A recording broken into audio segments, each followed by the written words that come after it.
Good morning बच्चों। आज हम लोग सूडो फोर्स का नेक्स्ट क्वेश्चन करेंगे, जिसमें कि सूडो फोर्स के एप्लीकेशन को समझेंगे। तो अभी तक हम लोगों ने देखा था कि सूडो फोर्स क्या होता है। तो सूडो का अर्थ होता है फॉल्स, यानी कि वह फोर्स जिसका कि काउज आपको पता नहीं हो। सूडो फोर्स हमेशा सिस्टम के मोशन के अपोजिट डायरेक्शन में लगता है। तो आज का टॉपिक है कि व्हेन एन इंक्लाइंड प्लेन। तो एक इंक्लाइंड प्लेन की बात कर रहे हैं। तो चलिए सबसे पहले एक इंक्लाइंड प्लेन दे देते हैं। ये है इंक्लाइंड प्लेन। इंक्लाइंड प्लेन कहते किसको हैं? तो वैसा प्लेन जो कि हॉरिजॉन्टल से थीटा एंगल बना करके उठा हुआ हो। इंक्लाइंड प्लेन कहते किसको हैं? जो कि हॉरिजॉन्टल से थीटा एंगल बना करके उठा हुआ हो, ऐसे प्लेन को इंक्लाइंड प्लेन कहते हैं। तो when an inclined plane is given a horizontal acceleration b. तो हॉरिजॉन्टल एक्सेलरेशन बी यहाँ पर दिया गया है कि मान लीजिए कि किसी इंक्लाइंड प्लेन पर आपने हॉरिजॉन्टल एक्सेलरेशन बी लगाया। क्यों? देख लीजिए। मान लीजिए इंक्लाइंड प्लेन पर कोई बॉडी रखा गया है और इस बॉडी का मास है m। इस बॉडी का मास है m। तो ये बॉडी नीचे की डायरेक्शन में फोर्स लगाएगा mg। इंक्लाइंड प्लेन के नॉर्मल लगाएगा mg cos थीटा, क्योंकि ये वाला एंगल होता है थीटा। और इंक्लाइंड प्लेन के पैरेलल में कितना फोर्स लगाएगा? तो mg sin थीटा। और फाइनली ये बॉडी mg sin थीटा से नीचे की डायरेक्शन में एक्सेलरेट करेगा और ये आगे बढ़ेगा।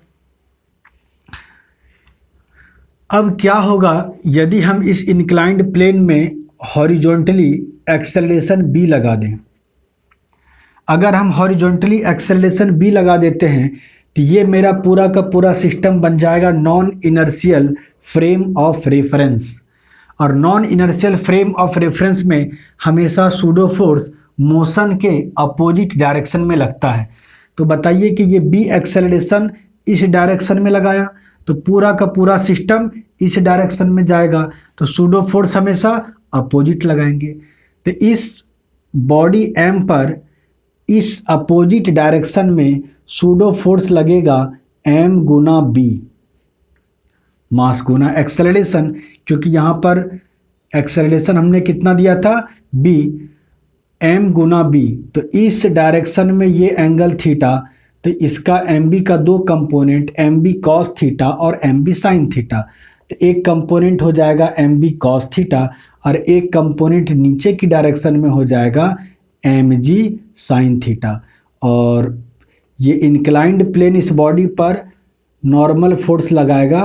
और r को रिएक्शन भी कह सकते हैं। किसी बुक में r के बदले में कैपिटल N यानी कि नॉर्मल भी दिया रहता है।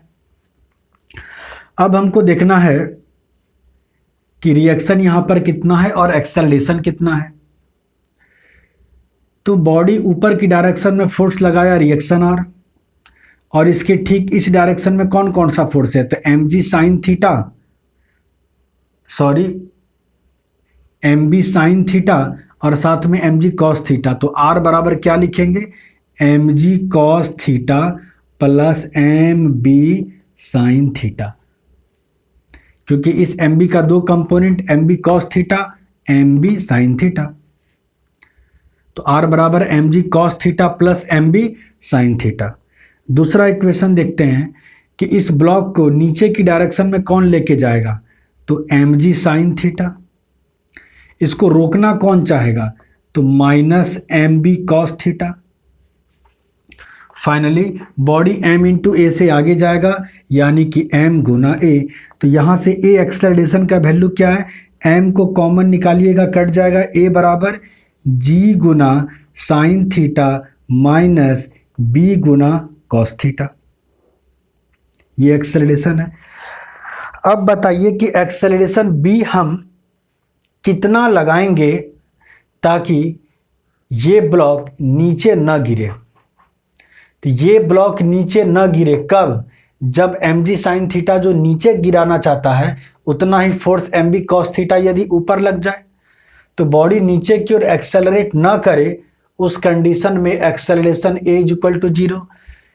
तो क्वेश्चन यहीं पर बनता है कि हॉरिजॉन्टली एक्सेलरेशन कितना देंगे ताकि इंक्लाइंड प्लेन पर कोई भी बॉडी आगे की ओर न ससरे, न फिसले। तो ए बराबर 0, ए के जगह पर आपने क्या देखा, तो g sine theta minus b cos theta. तो क्या लिखिएगा, g sine theta minus b cos theta बराबर 0। यहाँ से जी गुना साइन थीटा बराबर बी गुना कॉस थीटा, इसलिए बी बराबर जी साइन थीटा बटे कॉस थीटा, और एक्सेलरेशन बी बराबर जी गुना साइन बटा कॉस यानी कि टेन थीटा। तो एक्सेलरेशन बी बराबर क्या है, जी गुना टेन थीटा।